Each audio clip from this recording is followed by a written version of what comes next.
welcome back to my channel. I hope you all are doing well on today. Please be sure to like, comment, and subscribe. While you're watching this video, let me know how you guys enjoy this video, but we're going to get right on into it. So I was sent this wig from Nadula hair. They sent me out their 180% density 360 lace frontal body wave wig in a 26-inch. Okay, I got mine in a medium cap. I do believe that the lace that they sent me was transparent. I decided to style this hair with some crimps. So I'm using my ion crimper. I got that from Sally's Beauty Supply, and I'm just taking that to crimp my hair. I did use Got to Be Free spray along with my Sebastian Shaper hairspray just to hold the crimps in place while I'm doing them and after I'm doing it. I did have my crimper on the highest setting, which I believe is 450. One thing I did want to mention about this hair, the hair on the wig, there were some synthetic fillers throughout the hair. I did, every time I would crimp my hair, I would catch some strands melt on my barrel. So I did want to let that be known. I will say that the hair is soft though. The hair is super soft. It was super easy for me to run my fingers through the hair, and I did not have any snagging. I had minimal shedding because we know all wigs shed. So anybody that's saying that their wigs or their bundles are not shedding, they're lying to you. All of them shed, but the shedding on this was very, very minimal, very, very little strands.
Alright y'all, so this is how it looks after I finish crimping the hair. I let mine sit for a day because I did mine the day before I was going to wear this wig. So yeah, I was able to let it sit for a day. super long, super cute. And here's the wig. I already cut the lace. I'm just putting it on. I did use my bed head hard head spray to apply my wig, of course. And one thing I did want to mention um, is the lace on this wig is really, really nice. Okay, the lace on the wig is probably my favorite part of the wig. It is transparent, so of course I always get afraid with transparent lace, but it did um, look good and flesh toned once I added my powder, my Ruby Kisses powder and cocoa. That's what I use. Um, but yeah, but the lace itself is like super thin and super soft. So it's a nice type of Swiss lace. It's not like that normal hard, thick, lace that a lot of companies like to send. So definitely shout out to Nadula on the lace. The lace was my favorite part on this wig, y'all. It looks super good once I finish installing my wig. But yeah, y'all, I'm a hush. I'm just putting it on. It literally took me like 20 minutes to put on my wig in total. So yeah, I hope you guys enjoy the rest of this video. I'll chat with you guys before it's over.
Hey y'all, I'm back. So yeah, as you can see, super easy to put on the wig. Okay, super easy.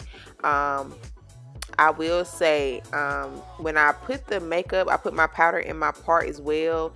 It looks like I did it a little too much in the video, but the frontal portion of the wig is like fine in that area. So yeah, so you can see more of the scalp on the wig, which I like. I like wigs like that. But if this is something that you don't like, you can always just take you some hair color spray and just spray it right on, like put the comb in the middle. Y'all know the trick. Put the comb in the middle so you don't spray on the part, and then just spray the hair down so that way the part can be more crisp and like straight. But yes, I love this install. Super cute. We were serving nothing but scalp with this install, okay? Y'all know how we do. Glueless, scalpy. Yes, ma'am.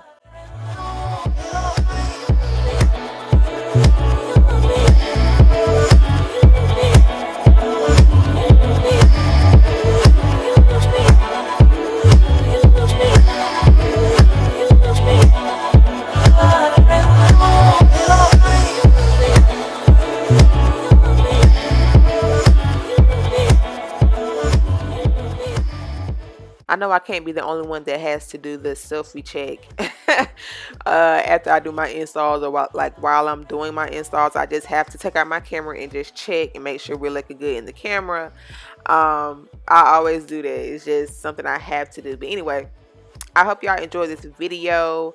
Any questions, comments, or concerns for me, of course, you can leave them on down below. Please don't forget to like, comment, and subscribe. I would truly appreciate it. To Nadula hair, thank you all so much for sending me out this unit. I appreciate it. And to all of my subscribers and my viewers, I thank y'all so much for checking out this video. I hope you all enjoyed it. I love y'all so much. I'm going to check you guys in my next one. Bye.